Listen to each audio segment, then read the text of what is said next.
ಶಾಲಾ ಶಿಕ್ಷಣ ಇಲಾಖೆ, ಶ್ರೀ ಸತ್ಯಸಾಯಿ ಅನ್ನಪೂರ್ಣ ಟ್ರಸ್ಟ್ ಮತ್ತು ಕೆಎಂಎಫ್ ಸಂಸ್ಥೆಯವರ ಸಹಯೋಗದಲ್ಲಿ ಮಧ್ಯಾಹ್ನ ಉಪಹಾರ ಯೋಜನೆಯಡಿ ಸರ್ಕಾರಿ ಮತ್ತು ಅನುದಾನಿತ ಶಾಲೆಗಳಲ್ಲಿನ 1ರಿಂದ 10ನೇ ತರಗತಿಯ ಎಲ್ಲ ವಿದ್ಯಾರ್ಥಿಗಳಿಗೆ ಪೂರಕ ಪೌಷ್ಟಿಕ ಆಹಾರ ಸಾಯಿ ಶೂರ್ ರಾಗಿ ಹೆಲ್ತ್ ಮಿಕ್ಸ್ ವಿತರಣೆಯ ಸರ್ಕಾರದ ನೂತನ ಕಾರ್ಯಕ್ರಮವನ್ನು ನಗರದ ಸರ್ಕಾರಿ ಬಾಲಕಿಯರ ಪದವಿ ಪೂರ್ವ ಕಾಲೇಜಿನಲ್ಲಿ ಹಮ್ಮಿಕೊಳ್ಳಲಾಗಿತ್ತು. ಈ ಸಂದರ್ಭದಲ್ಲಿ ಬಿಇಒ ಮುನಿವೆಂಕಟರಾಮಾಚಾರಿ, ಸರ್ಕಾರಿ ನೌಕರರ ಸಂಘದ ಅಧ್ಯಕ್ಷರಾದ ನರಸಿಂಹಮೂರ್ತಿ, ನಗರಸಭಾ ಸದಸ್ಯರಾದ ಪ್ರವೀಣ್ ಕುಮಾರ್, ಕಾಲೇಜಿನ ಪ್ರಾಂಶುಪಾಲರಾದ ಮುನಿರತ್ನಂ, ಪ್ರೌಢಶಾಲಾ ವಿಭಾಗದ ದಿನೇಶ್, ಪ್ರಾಥಮಿಕ ಶಾಲಾ ಮುಖ್ಯೋಪಾಧ್ಯಾಯರ ಸಂಘದ ಅಧ್ಯಕ್ಷರಾದ ಶ್ರೀನಿವಾಸ್, SC/ST ಸಮನ್ವಯ ಸಮಿತಿಯ ಅಧ್ಯಕ್ಷರಾದ ಅಶ್ವಥ್, SC/ST ಕ್ಷೇಮಾಭಿವೃದ್ಧಿ ಸಂಘದ ಅಧ್ಯಕ್ಷರಾದ ಗಂಗಾಧರ್ ಹಾಗೂ ಇತರರು ಹಾಜರಿದ್ದರು. ಎಲ್ಲವನ್ನೂ ಸಹ ಸರ್ಕಾರ ಕೊಡ್ತು, ಅದರ ಜೊತೆಗೆ ಊಟ ಕೊಡ್ತು, ಅದರ ಜೊತೆಗೆ ಹಾಲು ಕೊಡ್ತು, ಆ ಹಾಲು ಜೊತೆಗೆ ಮಾಲ್ಟ್ ಕೊಡ್ತಾ ಇದ್ದಾರೆ. ಯಾಕೆ ಮಾಲ್ಟ್ ಅನ್ನ ಕೊಡ್ತಕ್ಕಂಥದ್ದು ಸಂಪೂರ್ಣವಾಗಿರ್ತಕ್ಕಂಥ ಸರ್ಕಾರದ ಒಂದು ಖರ್ಚಿನಲ್ಲಿ ಅಲ್ಲ. ಶ್ರೀ ಸತ್ಯ ಸಾಯಿ ನೋಡಿ, ನಮ್ಮ ಪಕ್ಕದಲ್ಲ ಮುದ್ದೇನಹಳ್ಳಿ ಏನ್ ಫೇಮಸ್ ಮಕ್ಕಳು ಹೇಳ್ಬೇಕು. ಯಾರಾದ್ರು ಕೂತಿರ್ತಾರೆ ಹೇಳಿ, ಅಲ್ಲಿ ಬಿಡಿಸೋದು ಬೇಡ, ಉತ್ತರ ಹೇಳಿ. ಮುದ್ದೇನಹಳ್ಳಿ ಏನ್ ಫೇಮಸ್? ಯಾವ್ದಕ್ಕೆ ಫೇಮಸ್ ಮುದ್ದೇನಹಳ್ಳಿ? ನೀವ್ಯಾಕೆ ಹಿಂಗೆ ಮಾಡಿ ಮಾಡಿ ಹಿಂಗಾಗಿರೋದು? ಅವ್ರು ಹೇಳೋದು ಕೇಳ್ತಾ ಇದ್ದಾರೆ, ನೀವು ಕೇಳಿಸ್ಕೊಂತಾರೆ, ಅವ್ರಿಗೇನು ಗೊತ್ತಿರ್ತದೆ? ಮುದ್ದೇನಹಳ್ಳಿ ಏನ್ ಫೇಮಸ್ಸು? ಈಗ ತೆಗಿರಿ ಬಾಯಿ.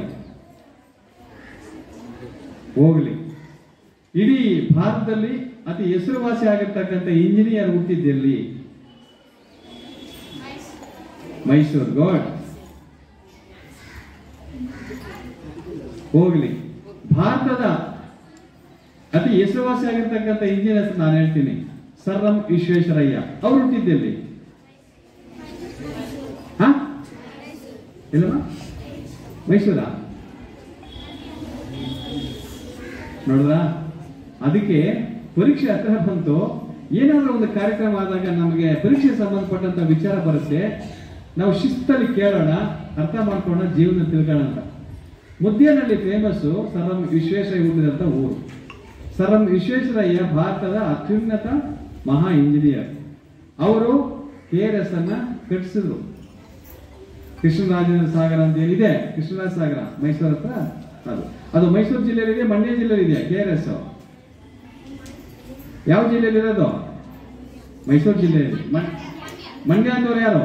ಕೈ ಮೇಲೆ ಮಾಡಿ. ಮಂಡ್ಯ ಕರೆಕ್ಟಾ? Yes yes, Mandya correct.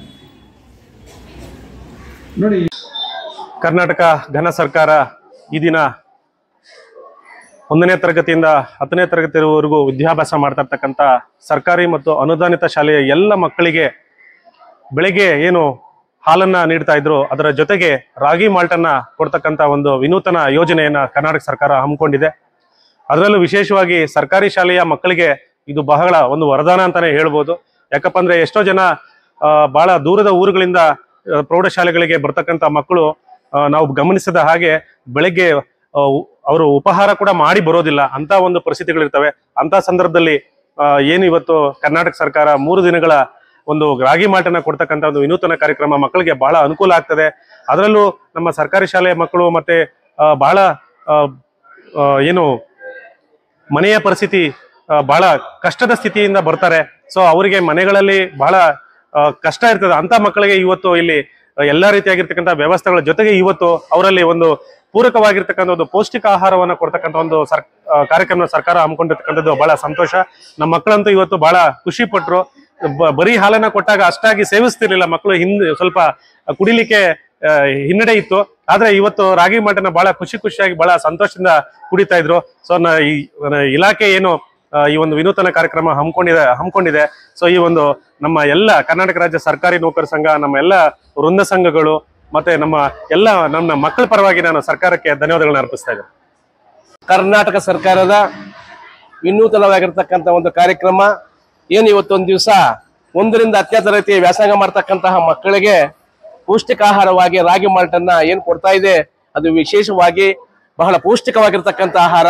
ಮಕ್ಕಳಲ್ಲಿ ಬಲವರ್ಧನೆಗೆ ಏನು ಮಕ್ಕಳಲ್ಲಿ ಪೌಷ್ಟಿಕಾಂಶ ತುಂಬಿ ಅವರು ಹೆಚ್ಚಾಗಿ ಓದ್ಕೊಳ್ಳಕ್ಕೆ ಅನುಕೂಲವಾಗ್ತಾ ಇದೆ. ಮತ್ತೆ ಒಂದು ಜ್ಞಾನಾರ್ಜಿಯನ್ನ ಬೆಳೆಸ್ಕೊಳ್ಳಕ್ಕೆ ಇದೊಂದು ಅನುಕೂಲ ಆಗುತ್ತೆ ಅಂತ ಹೇಳೋದಕ್ಕೆ ಇದೊಂದು ಸರ್ಕಾರದ ಯಶಸ್ವಿ ಕಾರ್ಯಕ್ರಮ. ನಮ್ಮ ಎಲ್ಲಾ ಸಂಘಗಳ ಪರವಾಗಿ ನಾನು ಅಭಿನಂದನೆ ಸಲ್ಲಿಸ್ತೇನೆ ಸರ್ಕಾರಕ್ಕೆ.